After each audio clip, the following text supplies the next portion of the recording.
Cette émission vous est proposée par Case Créole Construction, les maisons les moins chères de la Réunion.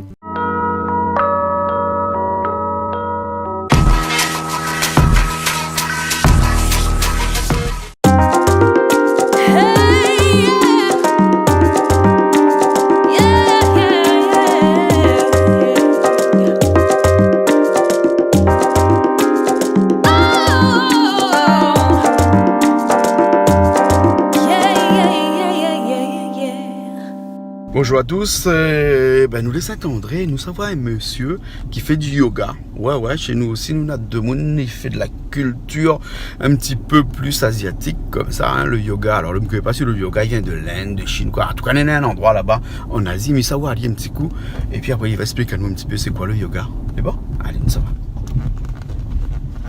Salut les. Bonjour. Voilà comme. Ah, où c'est monsieur comment? Monsieur Papou Lingom. Monsieur Papi? Papou? Papou. Oui. Lingom. Ouais. Et vous faites quoi? Bon, là, on va continuer la sortir pour faire le tour de yoga. C'est quoi l'arbre de yoga? En tamou, on dit Arashumara. Ah bon? L'arbre de Bouddha, l'arbre Shiva, l'arbre du yoga. L'arbre du yoga. Comme ça permet de s'approcher, de mieux comprendre ce que c'est le yoga, c'est que c'est l'arbre du yoga. Ah bon? Et ça, c'est quel arbre, ça? Ça, c'est quelqu'un qui m'a emmené de laine, qui était tout petit, 7-8 cm, et puis après, il mis dans un pot, ça fait quand même 22 ans. Ça fait 22 ans qu'il est là? Oui. Ah bon? Ouais, quelqu'un m'a emmené ça de laine, mais vraiment tout petit. Ah et bon? après, voilà, le résultat. Hein. Ah ouais. D'accord, alors. Et eux, vous faites de la prière, vous faites de la méditation dessous cet arbre, ou comment? Non, pas spécialement. Non, on fait pas. La prière, c'est le yoga. La prière, c'est le yoga? C'est le yoga. Bon, maintenant, là, on va mettre en posture pour savoir ce que c'est le yoga, comment commence le yoga. Ouais.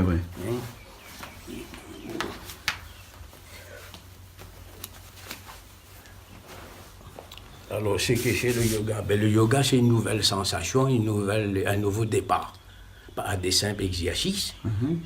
Et puis, peu à peu, ça nous redonne conscience à la vie. Ah bon? D'accord. Et c'est en des postures, uniquement des postures, ou bien aussi une réflexion? Alors, la choix du yoga, comme la choix de la vie, c'est le prana. Le prana? Ouais, qui veut dire respirer. Oui. Et bon, bien sûr, on peut faire plein de stages ici et là, mais la respiration, c'est pas une étape, c'est toute la vie. Et le yoga, pendant 1 heure, quand les élèves viennent ici, le yoga nous donne la chance d'approfondir ce que c'est le prana. D'accord. Parce que dans la vie de tous les jours, on n'a pas le temps de veiller, d'avoir une certaine attention à son corps, et encore moins la respiration. Et le yoga, justement, il permet de nous donner cette chance d'approfondir ce que c'est le prana, et de l'approfondir. Ouais. D'accord, alors. Et comment on fait pour apprendre à respirer? Bon, là, on va commencer la choix du yoga sur le prana. Oui. On commence toujours par le Om, le souffle originel. C'est un peu comme la couleur blanche, mais qui inclut toutes les autres couleurs. Mais le Om n'est pas proprement dit un mantra. C'est ce qu'on appelle le souffle originel. Alors, je vais faire le Om. Om.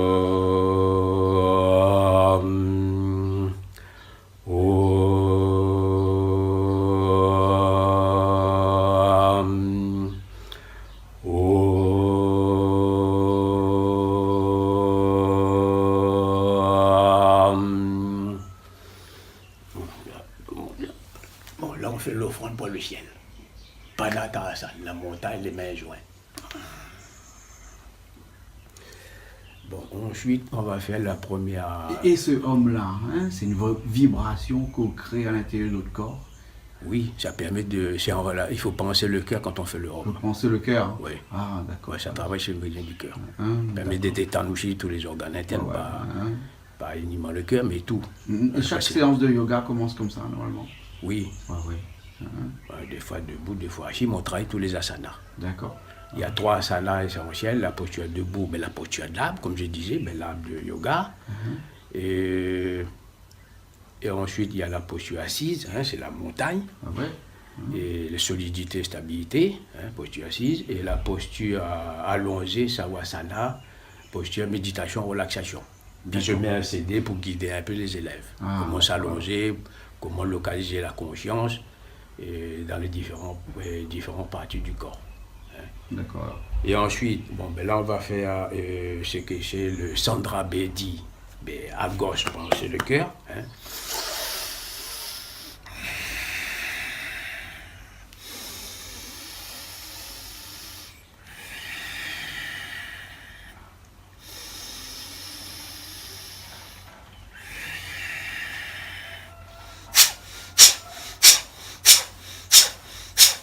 Là j'inverse les jambes, ça prend là. C'est pour aérer les poumons. Pour aérer les poumons là. Oui. Là maintenant je fais à droite, Souya Bedi.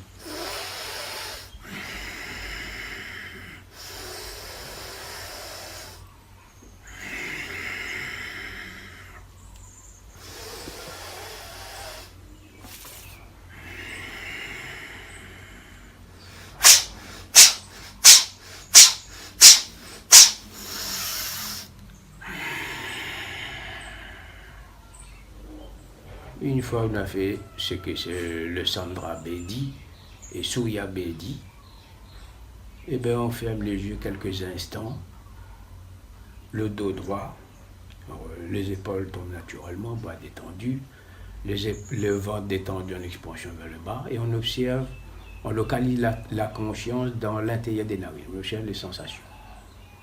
Ensuite de la gorge, plus solaire, jusqu'aux racines des pieds. Et sans gravité à 3 doigts sur le nombril pour détendre les racines du diaphragme.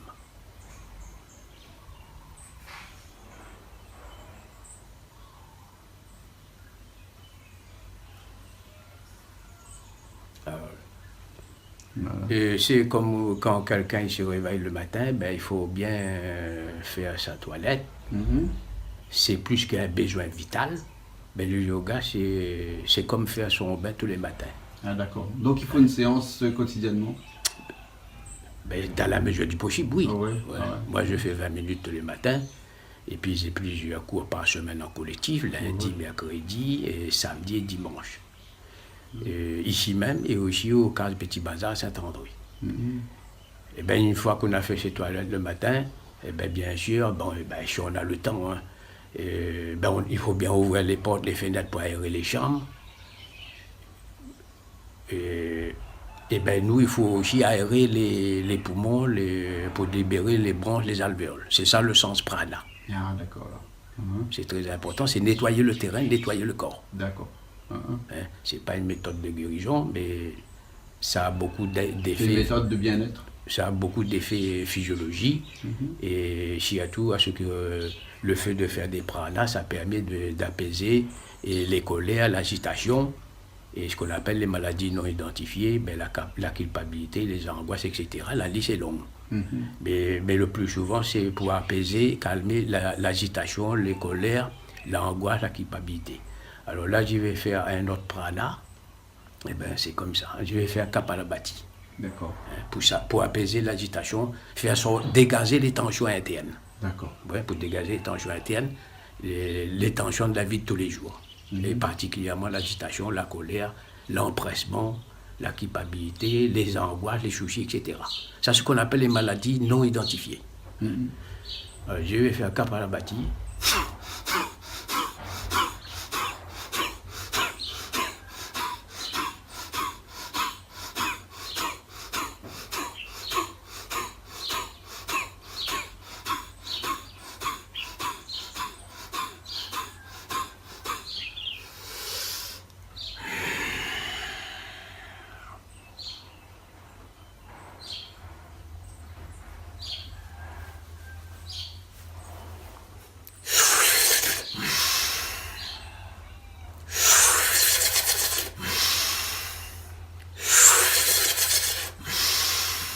On absorbe l'énergie du ciel, le nectar du ciel. C'est le festin cosmique. C'est un enchaînement après les pranas. Alors c'est très important ce qu'on appelle Kapalabhati. Kapala veut dire front, bhati la lumière. C'est aussi pour lire. Alors tous les pranas se passent avec la bouche fermée pour activer les canaux nasales et puis ça libère les bronches, les alvéoles, pas seulement les poumons, je vais dire. Et puis aussi, ça permet d'oxygéner le cerveau, Kapalabhati. Et bon, la bouche c'est fait pour manger, boire, les narines c'est fait pour respirer. Et c'est pour ça, autant que possible, nous devons apprendre à bien respirer. C'est ça ce que c'est le prana. Maîtriser la force vitale. Souvent les gens disent, ouais, on n'a pas le temps, je suis pressé, je suis occupé, j'ai ceci, cela à faire. Ouais. Ils ont toujours de temps d'esquisse. Mais ça, le yoga, c'est pas l'individualisme, c'est l'interaction. Mais je voulais dire aussi que nous avons toujours, sous prétexte de dire qu'on est pressé, on n'a pas le temps, etc. Il faut prendre, il faut se dire que dans notre espace intérieur, nous avons toujours une petite place dans notre espace intérieur pour nous écouter nous-mêmes. Mais si on ne s'écoute pas soi-même, ce n'est pas les gens qui vont écouter nous-mêmes. Ah bon. C'est très important. Il faut toujours se dire que il y a toujours une petite place dans notre espace intérieur pour écouter soi-même. Ah ouais. C'est-à-dire s'intéresser à son corps. Parce que la santé, on ne peut pas acheter la santé. Il y a aussi son effort. Bien sûr, il y a la science, la médecine, mais ça ne résout pas tout le problème. C'est-à-dire ça, c'est l'extérieur. Mais il y a aussi une pratique que chaque individu doit prendre, c'est faire un petit effort pour se prendre en charge.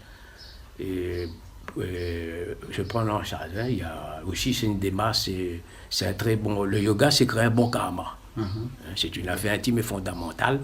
C'est pas de l'égoïsme, c'est une affaire intime et fondamentale. C'est l'interaction.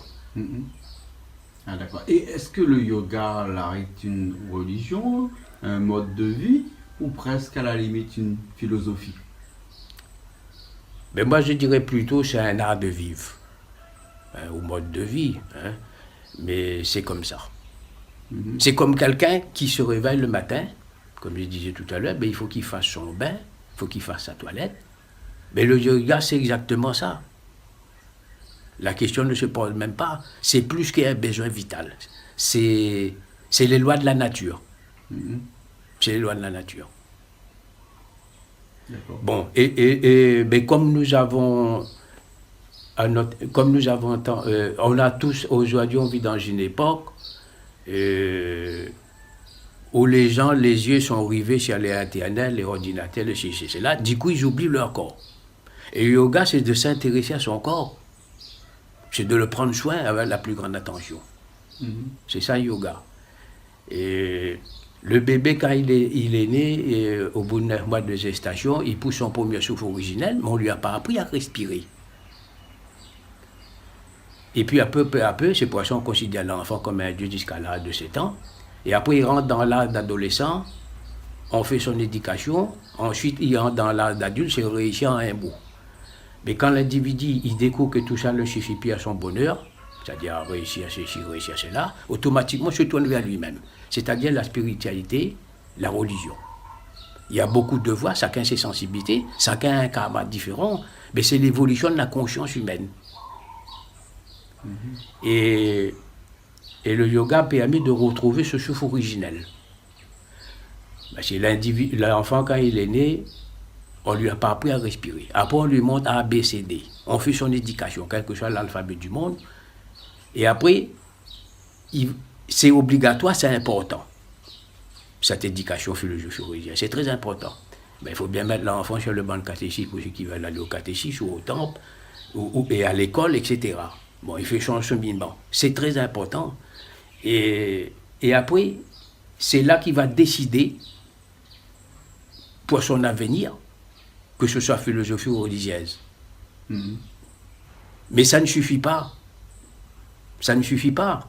Mais la respiration est avant. Le prana, on n'a pas appris le bébé à respirer au moment de la naissance. Et quand le bébé, il arrive au moment de la naissance, il se sépare. La véritable séparation, c'est quand le bébé se sépare dans le ventre de sa mère au moment de la naissance. C'est ça la vérité. Ça veut dire qu'il faut aller seul.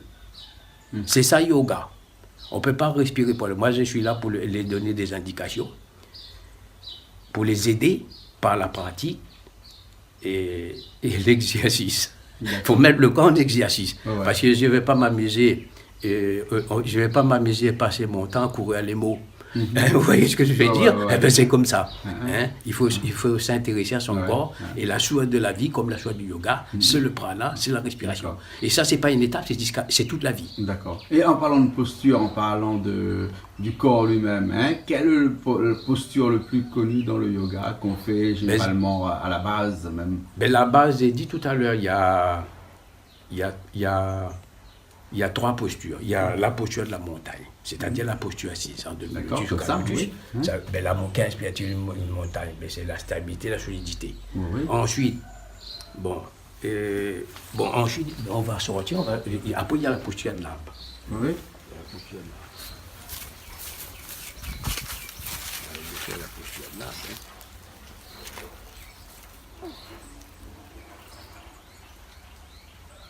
D'accord.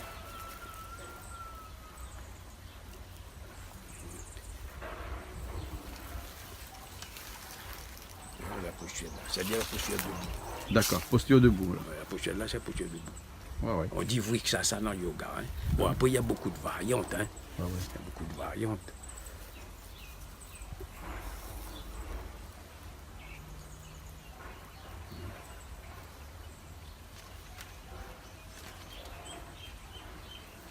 Et là, le fait qu'on a l'arbre du Bouddha, l'arbre de yoga, ça permet de mieux comprendre ce que c'est l'arbre. Hein. Il faut cultiver les racines. Bon, ensuite, ensuite, il y a alors là, normalement, donc, on peut à gauche, à droite. Toujours de gauche à droite, hein? Mais comme quand on va au temple. Comme au temple, hein? Ça veut dire dans le sens des intestins.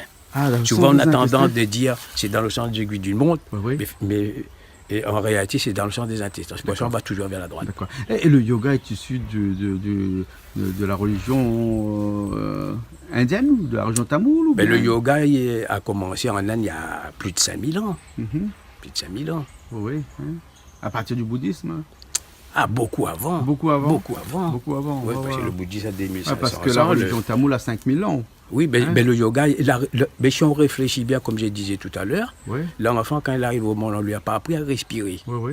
Après, on fait son éducation, après, il s'adhère au système philosophie religieuse, au système religion. Ouais, ouais. Mais le prana est avant. Ah, d'accord. Vous voyez ce que je veux dire? Ouais, ouais. C'est très simple à comprendre. d'accord. C'est comme ça. Mhm. La religion est après. Il suffit de. Mais je ne peux pas confirmer si la religion est avant après. Mais si on observe comment le bébé il arrive sur la terre, le bébé, au moment de la naissance, il sort dans le ventre de la mère. Il pousse son premier souffle originel. Après, on va faire son éducation, quel que soit l'alphabet du monde. Quel que soit l'alphabet du monde.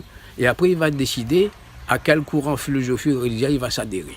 Et ça mène à la guerre. Hein. Ah bon? Ça mène au conflit. Ben oui, ben les guerres de religion, ça a existé ouais. millénaires. Ouais, ouais. Ça n'arrête pas. Hein. Et ben, la respiration est avant. Le prana est avant. Ben non, c'est la vérité. Hein. C'est juste un travail d'observation, c'est pas une histoire de croyance. D'accord, alors. C'est comme Ok, ça. alors. Hein? Donc, quand on vient Bon, ici. ben après, si c'est- quelqu'un veut aller au temple, il veut aller à l'église, ça ne lui empêche pas. Hein. Ouais, mais on peut faire du yoga et puis après aller au temple ou aller à l'église. Et puis souvent, on a tendance d'oublier aussi que tous les dieux, tous les déesses ont fait du yoga. Ah bon? Oui. Ouais, ouais. Tous les dieux, tous les déesses ont fait du yoga. D'accord, alors. Hein? Ok. Et là, je vois que il y a la planche de Chatsu, ici, un petit peu là. Ici, dans chaque corps, dans chaque point du corps, il y a un chakra, il y a un tout est- point faible, un point fort. Ben, tout fonctionne que par loi d'indépendance. Le cœur ne vit pas que du cœur. Et il vit aussi de l'intestin grêle, la rate, le cœur, le rein, le foie, etc. C'est la loi de l'interdépendance. C'est le cycle qui tourne. Hein, le foie, le cœur, la rate, les reins, etc. Et bon, ben, je donne aussi des cours à ce niveau. Hein, et puis, ben, ça permet de rétablir un peu le système énergétique. Voilà. Hein, là, j'ai une plus grande planche aussi de l'autre côté. Et ensuite, alors, on a parlé de la posture assise, la posture de l'arbre.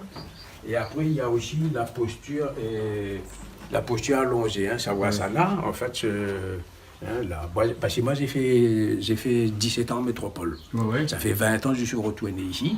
Et puis après, j'ai fait des échanges avec des amis à Maurice. Puis c'est comme ça que j'ai découvert un peu le yoga. D'accord. Il y a déjà plus de 15 ans. Hein, plus de 15. Là, c'est quand j'étais en Inde. Et voilà. Hein. Et si les gens veulent venir ici faire du yoga, pratiquer le yoga, hein, il faut faire comment? Il faut appeler directement? Ben, il téléphone au 06 92 50 87 11. D'accord. Hein, je suis en permanence. D'accord. Et où c'est monsieur Papou Lingom. Papou Lingom. Ok. Alors ensuite, il y a la posture allongée auquel je mets un CD où il y a un maître yoga. Et qui, on peut mettre quelques instants. Oui.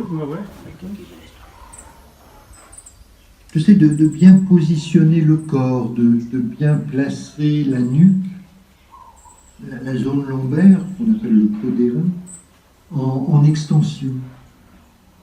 Et peut-être repousser, reposer l'arrière du crâne un tout petit peu plus haut, vers le haut du tapis, et de décambrer au maximum les lombes, de manière à ce que dans le long processus de Yoga Nidra, la gravité puisse allonger la colonne vertébrale et d'ailleurs tout le corps.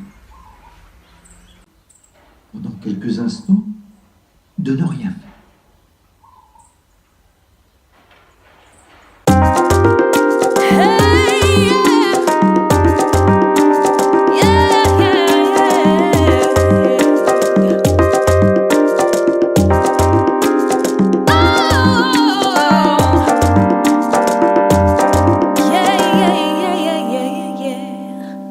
Cette émission vous a été proposée par Case Créole Construction, les maisons les moins chères à La Réunion.